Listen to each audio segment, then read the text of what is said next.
Animal. രചന സൂര്യകാന്തി. അവതരണം Shahul Malayil. Editing Faisal CN Noonjeri. ആളിപ്പോ ഓക്കെയാണ്. ആർക്കെങ്കിലും വേണമെങ്കിൽ ചെന്ന് കാണാം കേട്ടോ. ഡോക്ടർ അത്രയും പറഞ്ഞപ്പോഴാണ് മണിക്കൂറുകൾ നീണ്ട ടെൻഷൻ ഒന്ന് അവസാനിച്ചത്. പാറുവിനുള്ളിൽ ആകെപ്പാടെ ഒരു കുറ്റബോധമാണ്. ഒന്നുമില്ലെങ്കിലും തങ്ങളെ സംരക്ഷിക്കാനല്ലേ ആ മനുഷ്യനിടയിൽ കയറി വന്നു പോലും. അതുകൊണ്ട് തന്നെ എന്തോ നിരഞ്ജന ഒരു നോക്ക് കാണണമെന്നും പാറുവിന് തോന്നി. നിരഞ്ജന ഒരു ചെറിയ മയക്കത്തിലായിരുന്നു അന്നേരം. ആരോ വിളിക്കും പോലെ തോന്നിയപ്പോഴാണ് അവൻ കണ്ണൊന്ന് വലിച്ചു തുറന്ന്. മുന്നിൽ പാർവണ. നിരഞ്ജന അവളെ തന്നെ നോക്കിക്കിടന്നു. സാറിന് വേദനയുണ്ടോ? പാറു സങ്കടത്തോടെ ചോദിച്ചു. ഇല്ല, നല്ല സുഖം. ഇടക്ക് വെറുതെ ഇരിക്കുമ്പോൾ ഒരു കത്തിയെടുത്ത് സ്വയം ഒന്ന് കുത്തി നോക്ക്, അപ്പറിയാം. നിരഞ്ജൻ മാറ്റൊന്നുമില്ലാതെ പറയുമ്പോൾ പാറുവിന്റെ മുഖം ചുളിഞ്ഞു. ആ ബെസ്റ്റ്. ഇങ്ങനോട് സുഖാന്വേഷണത്തിന് വേണ്ടി വന്ന എന്നെ തല്ലാൻ ആളിനായിട്ടാ. പാറു ഉള്ളിൽ പിറുവിറുത്തു. ഞങ്ങൾക്ക് വേണ്ടിയല്ലേ സാർ കുത്തുകൊണ്ട് കിടക്കുന്നത്. അപ്പൊ പിന്നെ ഞാൻ സുഖവിവരം തിരക്കണ്ടേ, അതുകൊണ്ട് ചോദിച്ചെന്നേ ഉള്ളൂ. ആരെയും ഞങ്ങള്? ഞാനും കാർത്തുവും പക്രവും. ഓ അങ്ങനെ. എന്നാ ഞാൻ നീ പറഞ്ഞ ഞങ്ങൾക്ക് വേണ്ടി അല്ല കുത്തുണ്ട്. പിന്നെ? പാറുവിനെ നെറ്റിയൊന്ന് ചുളിഞ്ഞു. നിനക്ക് വേണ്ടി മാത്രം. കണ്ണുകളൊന്നും ചിമ്മ കൂടി ചെയ്യാതെ അവൻ പാറുവിനെ ആ കണ്ണുകൾ കൊണ്ട് തന്നെ ചൂണ്ടിക്കാണിച്ചു. എന്തിന്? നിരഞ്ജന്റെ ആ നോട്ടത്തിൽ പാറു ഒന്ന് പരിഭ്രമിച്ചു. നീ എന്റെ ഭാവി ഭാര്യയല്ലേ, ജയന്റെയും തന്നിയുടെയും ഭാവി ഏടത്തിയമ്മ. അത് പറയുമ്പോൾ നിരഞ്ജന്റെ മുഖത്തൊരു കള്ളച്ചിരിയുണ്ട്. ആ ചിരിയിൽ പാറു പിന്നെയും പരിഭ്രമിച്ചു പോയി. ദൈവമേ, അടിപിടിക്കിടയിൽ നിരഞ്ജന്റെ തലയ്ക്ക് എന്തെങ്കിലും പറ്റിയോ? അവൾ ചിന്തിച്ചു. വയറിന് തന്നെ കുത്തുകൊണ്ടത്, തലക്കൊന്നും പറ്റിയിട്ടില്ല. നല്ല ബോധത്തിൽ തന്നെയാണ് സംസാരിക്കുന്നത്.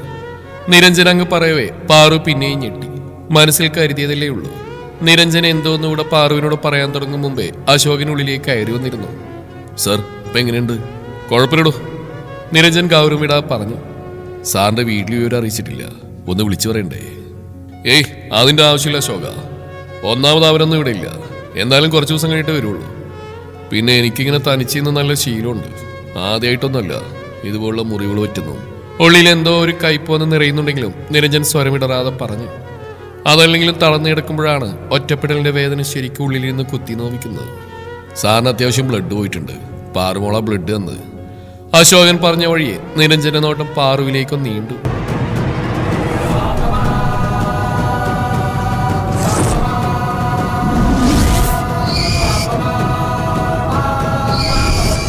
പാറു ഏറും പിടിച്ച് അഭിമാനം കൊണ്ട് അങ്ങ് പൊങ്ങി നിൽക്കുമ്പോഴാണ് നിരഞ്ജന്റെ ആ ചോദ്യം. കൊച്ചേ, ചൊറിയും ചെറുങ്ങൊന്നും വരില്ലല്ലോ അല്ലേ? അടുത്തിരിക്കുന്ന സ്റ്റാൻഡ് വെച്ച് നിരഞ്ജന്റെ തലക്കിട്ട് അടിക്കാൻ തോന്നി പാറുവിന്. വെറുതെ 1 ലിറ്റർ ബ്ലഡ് പോയി. അതുമല്ല കള്ളിയങ്കാട്ട് നീരിക്കോ ട്രാക്കുകളൊക്കെ ഊറ്റി കൊടുത്തിരുന്നെങ്കിൽ അവർക്ക് ഇതിലും നന്ദി ഉണ്ടായേനെ. പാങ്ങുടെ ഒരു നേരത്തെ വിശപ്പ് അടങ്ങിയേനെ. എന്നാ ഇന്ന് ഞാൻ കൂട്ടുക അവിടെ, അശോകൻ പതിയെ പറഞ്ഞു. നിങ്ങൾ പോയിക്കോ അശോക, എവിടെ ഞാൻ തനിയെ മതി. ഇനി സഹായത്തിന് ആവശ്യമുണ്ടെങ്കിൽ ഞാൻ തന്നെ ആരെങ്കിലും സംഘടിപ്പിച്ചോളാം.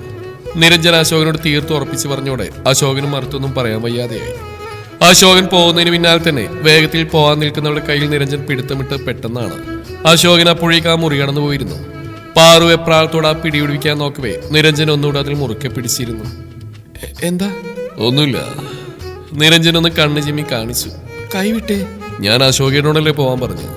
നീ അങ്ങ് പോയാ പിന്നെ കാര്യങ്ങളൊക്കെ എങ്ങനെയാ നടക്കുന്നത്? എന്ത് കാര്യങ്ങള്? ഭർത്താവ് ഇങ്ങനെ കിടക്കുമ്പോ ഭാര്യ അങ്ങ് പോയാലെങ്ങനെയാ? എനിക്കിവിടെ മിണ്ടിയും പറഞ്ഞിരിക്കാൻ നീയല്ലേ ഉള്ളൂ. ദൈവമേ, ഇങ്ങൾക്ക് തലക്കന്നെ അടിവീണിരിക്കുന്നത്. പാറു അത് ആലോചിച്ച് തരിച്ചങ്ങ് നിൽക്കുമ്പോഴേക്കും നിരഞ്ജൻ അവളുടെ വെളുത്ത കൈപ്പത്തി ഉയർത്തി തന്റെ കവിളിലേക്ക് ചേർത്തിരുന്നു. ഇങ്ങനെ പണിയെടുത്ത് തഴമ്പിച്ചിട്ടും ഇതിപ്പോഴും പട്ടുപോലെയാണല്ലോ ഇരിക്കുന്നത്.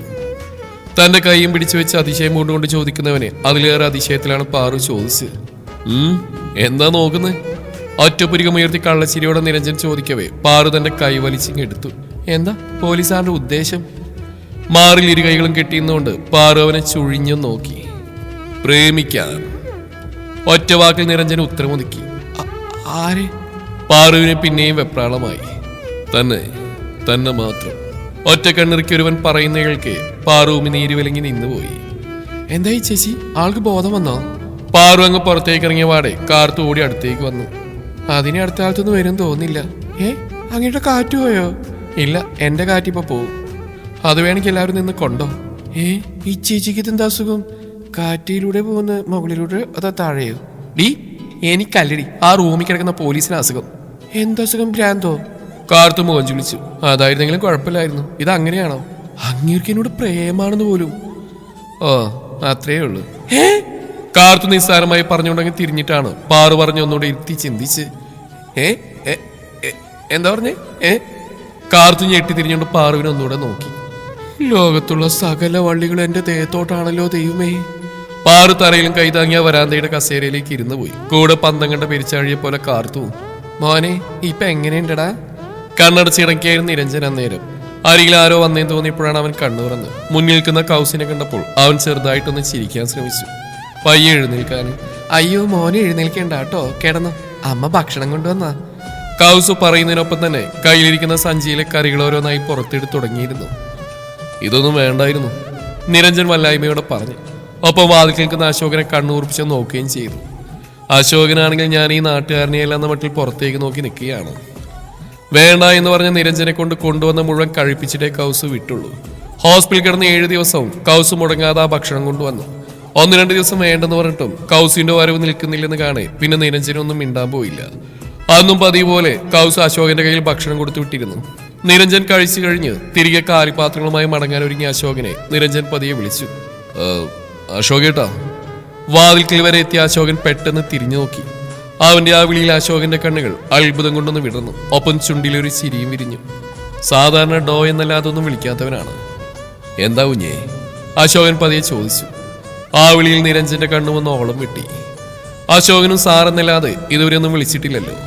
പക്ഷേ കഴിഞ്ഞുപോയ ദിവസങ്ങളിൽ അശോകനും കൗസലിയും നിരഞ്ജനോട് കാണിച്ച കരുതലും സ്നേഹവും അച്ഛൻ മരിച്ചതിൽ പിന്നെ ആരും അവനോട് കാണിച്ചിട്ടില്ലെന്നാണ് സത്യം. ഓ ഒന്നുമില്ല, ചേച്ചിയോട് ഒരു താങ്ക്സ് പറഞ്ഞേക്ക് പറഞ്ഞുകൊണ്ട് നിരഞ്ജൻ മുഖം വെട്ടിച്ച് കളഞ്ഞു. ഇല്ലെങ്കിൽ കരഞ്ഞു പോയാലോ, നാണക്കേടല്ലേ. അശോകൻ പതിയെ തിരികെ കയറി വന്നു. നിരഞ്ജനെ തോളിൽ തട്ടി പതിയൊന്ന് ആശ്വസിപ്പിച്ചു. ഇപ്പോൾ അശോകനും അറിയാം നിരഞ്ജൻ എന്താണെന്ന്. കുറച്ചായില്ലേ ഇപ്പൊ ആളുകളുടെ കൂടെ നടക്കാൻ തുടങ്ങിയിട്ട്. പിന്നെ പാറു പറഞ്ഞിട്ട് ഒന്നുകൂടെ കൂടുതൽ അറിയാം ഇപ്പോൾ നിരഞ്ജനെ. ആ ഉള്ളു പൊള്ളയാണ്. സ്നേഹം കിട്ടിയാലല്ലേ തിരികെ കൊടുക്കാൻ പഠിക്കും. അതിനുള്ള അവസരം അവനുണ്ടായിട്ടില്ലല്ലോ. അശോകൻ നെടുവീർപ്പോടെ ചിന്തിച്ചു. പക്ഷെ അശോകൻ ആ മുറിയിൽ നിന്ന് തിരികെ ഇറങ്ങും വരെ പിന്നെ നിരഞ്ജൻ മുഖമുയർത്തിയില്ല. ഹോസ്പിറ്റലിൽ നിന്ന് ഇറങ്ങി നേരെ ചെന്ന് വീട്ടിലേക്കാണ്. അമ്മയും തന്നെയും തിരികെ വന്നിട്ടില്ല. അമ്മ 1-2 വട്ടം വിളിച്ചിരുന്നെങ്കിലും നിരഞ്ജൻ എടുത്തില്ല. ഇനി ഒരിക്കലും ഈ ജന്മ ഒരു അമ്മയായി കണ്ട് സ്നേഹിക്കാൻ നിരഞ്ജന് കഴിയുമെന്നും തോന്നുന്നില്ല. ഹോസ്പിറ്റലിൽ നിന്ന് വന്ന അന്നും കൗസു ചേച്ചി ഭക്ഷണം കൊണ്ടുവന്ന് തന്നിരുന്നു. രാവിലെ മുതൽ വൈകുന്നേരം വരെ അങ്ങനെ വെറുതെ ചടഞ്ഞിരുന്നപ്പോൾ നിരഞ്ജന്റെ മനസ്സുമെടുത്തു. ഇങ്ങനെ അനങ്ങാതിരുന്ന് ശീലല്ലോ. വെറുതെ അങ്ങനെ ഇരുന്നപ്പോൾ ഉള്ളിൽ ഓരോ ഓർമ്മകൾ കുമിഞ്ഞുകൂടി വന്നു. അവൻ ആ ഉമ്മറത്തെ ചാരികസേരിലായിരുന്നു ഇരുന്നിരുന്ന അന്നേരം ഓർമ്മകളുടെ പെരുപ്പം കൂടിയപ്പോൾ അവന്റെ അടഞ്ഞ കൺപോളകളിൽ നിന്നും ചുടുകണ്ണീർ പുറത്തേക്ക് ഒഴുകി. പൊടുന്നനെ അതൊരു തണുത്ത കരം വന്ന് തുടച്ചു മാറ്റി. നിരഞ്ജൻ ഞെട്ടിക്കൊണ്ട് കണ്ണു തുറന്നു. മുന്നിൽ കാർത്തുവാണ്. പോലീസുകാർക്കറിയോ? കാർത്തു ആശങ്കപ്പെട്ട് ചോദിച്ചു. ഏയ്, കണ്ണിൽ കരട് വീണതാ. നിരഞ്ജൻ കണ്ണുടച്ച് കളഞ്ഞു. 2 കണ്ണിലും ഒപ്പം വീണോ? കാർത്തു കണ്ണൂർപ്പി ചോദിക്കവേ നിരഞ്ജൻ വെറുതെ ചിരിച്ചു. ഇതെന്താ കയ്യില്? നിരഞ്ജൻ അവളുടെ കയ്യിലേക്ക് നോക്കി. ഭക്ഷണം ചേച്ചി ഉണ്ടാക്കിയതാ. കാർത്തു കയ്യിലെ കവറൊന്ന് ഉയർത്തി കാണിച്ചു. എന്നിട്ട് ഇതുണ്ടാക്കിയ തന്റെ ചേച്ചി എവിടെ? ദോണ്ടേ ആ നിൽക്കുന്നു. കാർത്തു മുറ്റത്തേക്ക് വിരൽ ചൂണ്ടി. ഗേറ്റിന് മുകളിൽ വെട്ടിവെച്ച പോലുള്ള പാറുവിന്റെ തല കാണെ നിരഞ്ജന് ചിരി വന്നുപോയി. നിരഞ്ജൻ നോക്കുന്നതാണ് ആ തലയും പതിയെ താഴ്ന്നുപോയി. എന്താ നിന്റെ ചേച്ചി ഇങ്ങോട്ട് കയറാത്ത? നിരഞ്ജൻ പിന്നെയും കാർത്തുവിനെ നോക്കി ചോദിച്ചു. അത് സാറ് ചേച്ചി കയറി പ്രേമിച്ചാലെന്ന് വെച്ചിട്ടാ. കാർത്തു നിഷ്കളങ്കമായി പറഞ്ഞു. നിരഞ്ജൻ ഞൊടിയിടയിൽ ചാടി എഴുന്നേറ്റു. കാർത്തു നാവ് അടിച്ചുകൊണ്ടരടി പിന്നോട്ട് മാറിയുന്നു. ദൈവമേ, ഓവറായി നിഷ്കളങ്കായത് അബദ്ധായി പോയോ? യാങ്കോ, നീ അറിഞ്ഞോ? ഞാൻ പെട്ടു. കാർത്തു ഉള്ളിൽ ചോദിച്ചു പോയി. താനെന്ന് പറഞ്ഞ്? അത് സാറിന് ചേച്ചിയോട് പ്രേമാണെന്ന് ചേച്ചി അല്ലേ? കാർത്തു നിന്ന് വിക്കി. എന്ന് നിന്റെ ചേച്ചി നിന്നോട് പറഞ്ഞോ? നിരഞ്ജന്റെ കണ്ണൂർപ്പിച്ചുള്ള ചോദ്യത്തിൽ കാർത്തു അതേന്നും അല്ലെന്ന് ഒരുപോലെ തലയാട്ടി. ആ ബെസ്റ്റ്. എനിക്കെന്താ നാട്ടിൽ വേറെ പെമ്പിളേറെ കിട്ടില്ലേ? ഇത്തിരി ചോറൂറ്റി തന്നപ്പോഴേക്കും നിന്റെ ചേച്ചിയുടെ ബോധവും ബുദ്ധിയും പോയോ? നിരഞ്ജന്റെ ആ ചോദ്യത്തിൽ കാർത്തുവിന്റെ മാത്രമല്ല പാറുവിന്റെ കളിയും കൂടും കുടുക്കിയെടുത്ത് നാട് വിട്ടുപോയി. അപ്പൊ സാറിന് ചേച്ചി ഇഷ്ടമല്ലേ? അപ്പൊ ചേച്ചി പറഞ്ഞതോ? ആ മറുത വല്ല സ്വപ്നവും കണ്ടു കാണും. ഇഷ്ടം കൂടാൻ പറ്റിയൊരു മുതല്. നേർക്ക് നേരെ നിന്ന് ആ വെട്ടുകത്തിയും തിളച്ച വെള്ളം എടുത്ത് പ്രയോഗിക്കുന്ന നിന്റെ ചേച്ചിയെ കെട്ടാൻ ഈ പഞ്ചായത്തിലല്ല അടുത്ത പഞ്ചായത്തിൽ നിന്ന് ഓരോരുത്തരും വരില്ല. നിരഞ്ജൻ പറഞ്ഞോണ്ട് ചവിട്ടിത്തുള്ളി അകത്തേക്ക് നടന്നു. പിന്നെ ഇനി അവൾക്ക് അങ്ങനെ എന്നോട് വല്ല ഇളക്കവും ഉണ്ടെങ്കിൽ ഈ പരിസരത്തോട് വരണമെന്ന് പറഞ്ഞേക്ക്. ഇവിടെ അമ്മയും പെങ്ങളും കൂടെ ഇല്ലാത്തതാ. ഇങ്ങനെയുള്ള പ്രേമരോഗികളൊക്കെ എങ്ങനെ ഒപ്പം നിർത്തും? ഒന്നുമില്ലെങ്കിലും ഞാനൊരു അവിവാഹിതനല്ലേ. ഇല വന്ന് മുള്ളിൽ വീണാലും മുള്ളു വന്ന് ഇലയിൽ വീണാലും മുള്ളിനല്ലേ കേട്. നിരഞ്ജൻ അത്രയും പറഞ്ഞ ഉള്ളിലേക്ക് അങ്ങ് കയറി. കാർത്തു കണ്ണൂർപ്പിച്ചുകൊണ്ട് പുറത്തേക്ക് ചാടി ഇറങ്ങി. ദേ ചേച്ചി, നിങ്ങൾ വല്ല കഞ്ചാവും കൂട്ടിയിട്ട് കത്തിച്ചു വലിച്ചോ? ഇമ്മാതിരി നട്ടല കുരുക്കാത്ത നുണ പറയുന്നു. ആ പോയ മനുഷ്യന് നിങ്ങളോട് പ്രേമാണെന്ന് പറഞ്ഞിട്ട്. കാർത്തു പാറുവിനോട് തട്ടിക്കേറി. എടി മോളെ, അങ്ങേരുന്നാൾ ഇങ്ങനെയെന്നല്ല പറഞ്ഞത്. അങ്ങേര് പറഞ്ഞ പോലെ ചേച്ചി വല്ല സ്വപ്നം കണ്ടാണ്. വാലന്റൈൻസ് ആരെങ്കിലും റോസാപ്പൂ കൊടുത്താൽ അത് വെട്ടി നുറുക്കി തോറ്റുണ്ടാക്കി കഴിക്കുന്ന വിദ്വാന് പ്രേമം പോലും. കാർത്തു പാറുവിന് നോക്കി കണ്ണുരുട്ടി. ഇനി അങ്ങേര് പറയുന്ന പോലെ ഈ ചേച്ചിക്കാണ് അയാളോട് പറഞ്ഞു തീരും മുമ്പ് കാർത്തുവിനും തലക്കൊരു കൊട്ടിയിട്ടിരുന്നു. നീ ഇങ്ങോട്ട് തന്നേ, അയാൾ മറന്നൊക്കെ ഞാൻ ഓർമ്മിപ്പിച്ചു വരാം. അത്രയും പറഞ്ഞുകൊണ്ട് പാറു കാർത്തുവിന്റെ കയ്യിലെ സഞ്ജീവമായി അകത്തേക്ക് പാഞ്ഞു കയറി. ആ ബെസ്റ്റ്, ഇന്ന് SI സാറ് സാമ്പാറിൽ കുളിച്ചു തന്നെ. കാർത്തു ചിരിയോട് ഓർത്തു. ഒപ്പം ഈ ഡയലോഗ് അടിച്ചു പോകുന്നതിന് മുമ്പേ തന്നോട് ഒറ്റക്കണ്ണിറക്കി നിന്റെ ചേച്ചി ഞാൻ തന്നെ കിട്ടുമെന്ന് പാറുകൾക്ക് ആ സ്വകാര്യം പറഞ്ഞവനെ ഓർക്കെ കാർത്തുവിന് പിന്നെയും ചിരി വന്നു പോയി. കടവുളേ, എന്നാ ജോഡി ഇത്, തീപ്പെട്ടിക്കൊള്ളിയും കരിമരുന്നും പോലെ. കാർത്തു പതുക്കെ ചിരിച്ചുകൊണ്ട് പറഞ്ഞു. പാറു അകത്തെ മുറിയിലേക്ക് പാഞ്ഞു കയറി. ഫോണിൽ എന്തോ നോക്കിയെന്ന് നിരഞ്ജൻ പെട്ടെന്ന് തിരിഞ്ഞു. പാറുവിന്റെ കണ്ണുകളിൽ ദേഷ്യമാണ്. പക്ഷെ മുഖത്ത് കുറച്ചു മുമ്പ് കാർത്തുവിനോട് താൻ പറഞ്ഞ പ്രേമരോഗി എന്ന ലേബലിന്റെ ചമ്മലുമുണ്ട്. താൻ ആരാണെന്ന് തന്നെ വിചാരം? തനിക്കെന്നോട് പ്രേമാണ് താൻ തന്നെയല്ലേ പറഞ്ഞേ? പാറു വിരൽ ചൂണ്ടിക്കൊണ്ട് ശബ്ദമുയർത്തി. അവൻ പതുക്കെ അവളുടെ അടുത്തേക്ക് നടന്നു. അതെന്താ, തനിക്ക് ഞാൻ പെട്ടെന്ന് ഇഷ്ടമില്ലെന്ന് പറഞ്ഞപ്പോ സങ്കടമായോ? നിരഞ്ജൻ ഒറ്റപ്പുരികം വരുത്തിക്കൊണ്ട് ചോദിച്ചു. പാറു കണ്ണുമിഴിച്ച് അവനെ നോക്കി നിന്നു. നിരഞ്ജൻ അവൾക്ക് തൊട്ടുമ്പിൽ വന്നു നിന്നു. പാറുവിന്റെ ശ്വാസം നിലച്ച പോലെ. ചാടിക്കേറി വന്ന അബദ്ധായോ? പാറു ചിന്തിച്ചുകൊണ്ട് നിരഞ്ജന്റെ കണ്ണുകളിലേക്ക് നോക്കി. ആ കണ്ണുകളിലെ വശ്യത പാറുവിന്റെ നെഞ്ച് വിങ്ങി. ആയി നല്ലോണം അബദ്ധായി. പാറുള്ളിൽ സ്വയം ശാസിച്ചു. അവൾ പിന്നോട്ട് മാറാൻ നോക്കിയെങ്കിലും നിരഞ്ജൻ ആ ചുമലിൽ കൈവച്ചിരുന്നു. തന്റെ കയ്യിലെ കവറിൽ വെട്ടുകത്തിയുണ്ടോ പാറു? അവൻ താഴ്ന്ന സ്വരത്തിൽ ചോദിച്ചു. ഇല്ല, ഇതില് സാമ്പാറാ. പാറു വിക്കി. ആ അത് നന്നായി, സേഫ്റ്റി മുഖ്യം ബിഗിലേ. എന്നാ പിന്നെ പേടിക്കണ്ടല്ലോ അല്ലേ? അത്രയും പറഞ്ഞുകൊണ്ട് കണ്ണടച്ചുറക്കുന്ന വേഗത്തിൽ നിരഞ്ജൻ കുനിഞ്ഞവളുടെ കവിളിൽ പതുക്കിയെന്ന് ചുംബിച്ചു. ഒരു നിമിഷം പാറു ഒന്ന് തരിച്ചുപോയി. വിഷമിക്കണ്ട കേട്ടോ, കാർത്തിവിനോട് പറഞ്ഞൊക്കെ വെറുതെയാന്നേ. നിന്നെ ഞാൻ തന്നെ കെട്ടിക്കോളാം. ഇനി ഇതിന്റെ പേരിൽ കേസ് കൊടുക്കണമെന്നോ മറ്റോ തോന്നിയാ സ്റ്റേഷനിലോട്ട് വന്നേക്കണം. അവിടെയും ഞാൻ തന്നെ കാണും. ചെവിയിൽ കാറ്റുപോലെ പറയുകയാണ്. ഒപ്പം തരിച്ചു നിൽക്കുന്നവളുടെ ചെവിയിൽ പതിയൊന്ന് കടിച്ചു വിട്ടിരുന്നു അവൻ. പാറുവിന്റെ ശരീരത്തിനോടൊപ്പം നിരഞ്ജന്റെ ശരീരം ഒന്ന് വിറച്ചുപോയി. നിരഞ്ജൻ തന്റെ മുഖമൊന്ന് കണ്ണാടിയിൽ നോക്കി. അവന്റെ മുഖത്ത് അന്നേരമുള്ള ഒരു കള്ളശ്ശിരിയുണ്ട്. അവൻ തന്റെ വലത്തേക്ക് അവളിലും തൊട്ടു. അവിടെ നീലിച്ചെടുക്കുന്ന 5 നീണ്ട വിരൽപ്പാടുകൾ. തോട്ടി പോലെ ഇരുന്നാലെന്താ, കാരിരുമ്പിന്റെ ശക്തി ആ മറുതക്ക്. നിരഞ്ജൻ ആലോചിച്ചു പോയി. ആ ഒന്ന് കിട്ടിയാലെന്താ, ഒരു ഉമ്മ അങ്ങോട്ട് കൊടുക്കാൻ പറ്റിയല്ലോ. എങ്ങനെ പോയാലും എനിക്ക് തന്നെ ലാഭം. നിരഞ്ജൻ അങ്ങ് കണക്ക് കൂട്ടിയും കഴിച്ചും സമാധാനിച്ചു. ഇന്നേരം പാറു അവിടെ കാർത്തുവിനോട് സത്യം ചെയ്യുന്ന തിരക്കിലായിരുന്നു. എടി കാർത്തു, സത്യം, അയാൾ എന്റെ കവിളത്ത് ഉമ്മ വെച്ചു. ആ പിന്നെ ഒന്ന് പോയ സ്ത്രീയെ. ആദ്യം പറഞ്ഞ അങ്ങനെ പ്രേമം പറഞ്ഞെന്ന്, ഇപ്പൊ പറയുന്ന അങ്ങനെ ഉമ്മ വെച്ചെന്ന്. ഈ ചേച്ചിക്ക് ഇതെന്താ? കാർത്തു പാറുവിനോട് തട്ടിക്കേറി. അതോടെ പിന്നെ പാറുവിന്റെ മുഖമങ്ങ് വാടി. കാർത്തു അത് ശ്രദ്ധിച്ചിരുന്നെങ്കിലും ആളത് കാര്യമാക്കി എടുത്തില്ല.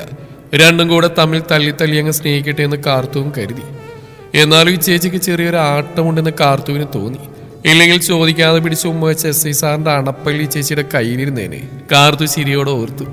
SI സാർ അന്നേരം അണപ്പല്ലിന്റെ എണ്ണെടുക്കാൻ തിരക്കിലാണെന്ന് അവൾ ഒട്ടും അറിഞ്ഞതുമില്ല. അന്ന് രാത്രി പണികളെല്ലാം തീർത്ത് കിടക്കാൻ നേരവും നിരഞ്ജനെ പറ്റി തന്നെയായിരുന്നു പാറുവിന്റെ ചിന്ത. അവന്റെ ആ നോട്ടം, ഭാവം, ചിരി, അതെല്ലാം ഇടതടവില്ലാതെ പാറുവിന്റെ ഉള്ളിൽ വന്നുകൊണ്ടിരുന്നു. രാത്രി പണികളെല്ലാം കഴിഞ്ഞാൽ മേല് കഴുകുന്ന ഒരു ശീലമുണ്ട് പാറുവിന്. അന്നും മേല് കഴുകി തിരികെ കണ്ണാടിക്ക് മുമ്പിൽ നിന്ന് മുടി പിന്നിടുകയായിരുന്നു പാറു. അന്നേരമാണ് കവിൾ ചുവന്ന് കിടക്കുന്ന അവൾ ശ്രദ്ധിക്കുന്നത്. ദേഹത്ത് വെള്ളം വീണപ്പോൾ ചെവിയുടെ തുമ്പിലുണ്ടായിരുന്ന ചെറിയ നീറ്റൽ. പാറുവിന് നിരഞ്ജനൊപ്പമുള്ള ആ നിമിഷോർക്കവേ അടിവയറ്റിൽ നിന്ന് ഒരാളിൽ മുകളിലേക്ക് കയറി വന്നു. അവന്റെ നെഞ്ചിലെ ചൂട് ഇപ്പോഴും തന്റെ ദേഹത്തുണ്ടെന്നൊരു തോന്നൽ. രോമമപ്പാടെ അങ്ങ് എഴുന്നേറ്റ് നിന്നു. ഒപ്പം ആ ചുവന്ന് തടിച്ച ചുണ്ടിൽ ചെറിയൊരു ചിരിയും വന്നു. അന്നേരമാണ് കാർത്തു പഠിപ്പെല്ലാം കഴിഞ്ഞ ആ മുറിയിലേക്ക് വന്ന്. കാർത്തു കണ്ണാടിൽ നോക്കി ഇളിച്ചുകൊണ്ട് നിൽക്കുന്നവൾ നോക്കിയൊന്ന് ചുമച്ചു. തൊട്ടടുത്ത നിമിഷം പാറു ഞെട്ടിക്കൊണ്ട് മുഖത്തൊരു ഗൗരവം എടുത്ത് അണിഞ്ഞു. എന്താണ് ഈ ചേച്ചി ഒരാട്ടം? കാർത്തു പാറുവിന്റെ മുഖത്തെ കള്ള ലക്ഷണം കണ്ടുകൊണ്ടൊന്ന് ആക്കി ചോദിച്ചു. എന്താട്ടം? എനിക്കൊരു ആട്ടവും ഇല്ല, പാറു പറഞ്ഞുകൊണ്ട് ഞൊടിയിടയിൽ തന്റെ കിടക്കയിലേക്ക് കിടന്നു. കാർത്തു പിന്നെയൊന്ന് ചികഞ്ഞു നോക്കിയപ്പോൾ അവൾ തലവഴി തന്റെ പുതപ്പ് വലിച്ചിടുകയും ചെയ്തു. ആ ഇത് ചെറിയ ആട്ടൊന്നല്ല, എന്നാലും എന്നെ നിരഞ്ജൻ സാറേ, നിങ്ങൾ ആ എയറും പിടിച്ചു നിന്നിട്ട് ഇടയിലൂടെ നൈസായിട്ട് ഞങ്ങളുടെ ഈ ചേച്ചിയെ വീഴ്ത്തി കളഞ്ഞല്ലോ. കാർത്തു ചിരിയോടെ മനസ്സിൽ പറഞ്ഞു. കാർത്തു ലൈറ്റ് അണച്ചിട്ട് മറുപുറം വന്ന് കിടന്നിട്ടും പാറു തലവഴി മൂടിയ പുതപ്പ് മാറ്റിയിരുന്നില്ല. അവൾ അന്നേരവും നിരഞ്ജനെ പറ്റി മാത്രമായിരുന്നു ചിന്തിച്ചിരുന്നത്. അവന്റെ ആ കണ്ണുകൾ ഇങ്ങനെ മനസ്സിലേക്ക് ഓടിപ്പിടഞ്ഞു വരുന്നു. ഉള്ളിലെ മാറ്റങ്ങൾ പാറുവിന് അറിയാഞ്ഞിട്ടല്ല, മനഃപൂർവ്വം കണ്ടില്ലെന്ന് അടിക്കുകയാണ്. ഒരിക്കൽ കൂടെ അവളുടെ വിരലുകൾ തന്റെ കവിളിലേക്ക് അരിച്ചു കയറി. നിരഞ്ജന്റെ അധരങ്ങൾ പതിഞ്ഞ ഇടം. പതിയെ അവിടെ കൈ കവിളിലൂടെ ഊർന്നിറങ്ങുന്നതിനിടെ സുതാര്യമായ നൈറ്റിക്ക് മുകളിലൂടെ ആളുടെ വയറിന് കീഴെയുള്ള മുറിപ്പാടിൽ അറിയാതെയൊന്ന് തടഞ്ഞു. തൊട്ടടുത്ത നിമിഷം പാറുവിന്റെ ഉള്ളിലേക്ക് മറ്റൊരു മുഖം ഓടിപ്പിടഞ്ഞു വന്നു. ജിതിൻ. ആ മുഖം ഓർക്കവേ അവളുടെ നെഞ്ചിൽ തീയാളി. പാറുവിന് അവൻ പ്രണയം കൊണ്ട് ശ്വാസം മുട്ടിക്കുന്ന ഒരു വേട്ടക്കാരനായിരുന്നു. ആരോടെങ്കിലും ഒന്ന് ചിരിച്ചാൽ അല്ലെങ്കിൽ ഒന്ന് സംസാരിച്ചാൽ അവന്റെ ഉള്ളിലെ മൃഗം ഉണരുമായിരുന്നു. തന്നെ അടക്കി ഭരിക്കാനുള്ള ആർത്തിയായിരുന്നു അവനുള്ളിൽ. പക്ഷെ ജിതിനൊരു പ്രശ്നമുണ്ട്. താനൊരു മാനസിക രോഗിയാണെന്ന സത്യം ഇതുവരെ അവൻ അറിയില്ല. അവൻ ആ സത്യം അംഗീകരിച്ചില്ലെന്ന് പറയുന്നവൻ കൂടുതൽ ശരി. അവനെ സംബന്ധിച്ചിടത്തോളം അവൻ ലോകത്തിലെ ഏറ്റവും നല്ല മനുഷ്യനാണ്. ജിതിനെ സംബന്ധിച്ചിടത്തോളം പ്രണയമെന്നാൽ ഒരു തരം ഉടമസ്ഥാവകാശമായിരുന്നു. അത് പ്രകടിപ്പിക്കാൻ അവൻ കണ്ടെത്തിയ വഴികൾ പലപ്പോഴും വിചിത്രവുമായിരുന്നു. ഒരിക്കൽ തനിക്ക് പനി പിടിച്ചത് ഓർമ്മ വന്നു പാറുവിന്. ഡോക്ടറെ കൊണ്ട് കാണിച്ചതും മരുന്ന് മേടിച്ചതെന്നെല്ലാം ജിതിൻ തന്നെയായിരുന്നു. പക്ഷെ പിറ്റേന്ന് രാവിലെ ഉറക്കമുണ്ടെന്ന പാറുവാണെന്ന് തന്റെ 2 കൈയും 2 കാലും കട്ടിൽ കൂട്ടിക്കെട്ടിരിക്കുന്ന ജിതിനെയാണ്. ഡോക്ടർ പറഞ്ഞെന്ന് പോലും എഴുന്നേറ്റാണെന്ന് റെസ്റ്റ് ഇല്ലാതായാൽ പനി കൂടുമെന്ന്. അതായിരുന്നു അവന്റെ ന്യായീകരണം. അന്ന് ഉച്ചവരെ അവൻ പുറത്തായിരുന്നു. ഒന്ന് തിരിഞ്ഞോ മറിഞ്ഞോ കിടക്കാൻ പോലും കഴിയാതെ താനൊന്ന് മണിക്കൂറുകളോളം അനുഭവിച്ച നരകയാതന ഭീകരമായിരുന്നു.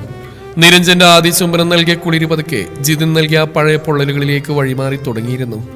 ആ വിചിത്രമായ സ്നേഹത്തിന്റെ തടവറയിൽ നിന്ന് കഷ്ടപ്പെട്ട് രക്ഷപ്പെട്ടവളാണ് താൻ. പുതപ്പിനുള്ളിൽ കിടന്ന് അവൾ തന്റെ വയറിന് താഴെയുള്ള ആ പാടിൽ വിരലോടിച്ചു. തന്റെ കുഞ്ഞിനെ പറ്റി ഓർത്തുപോയവൾ.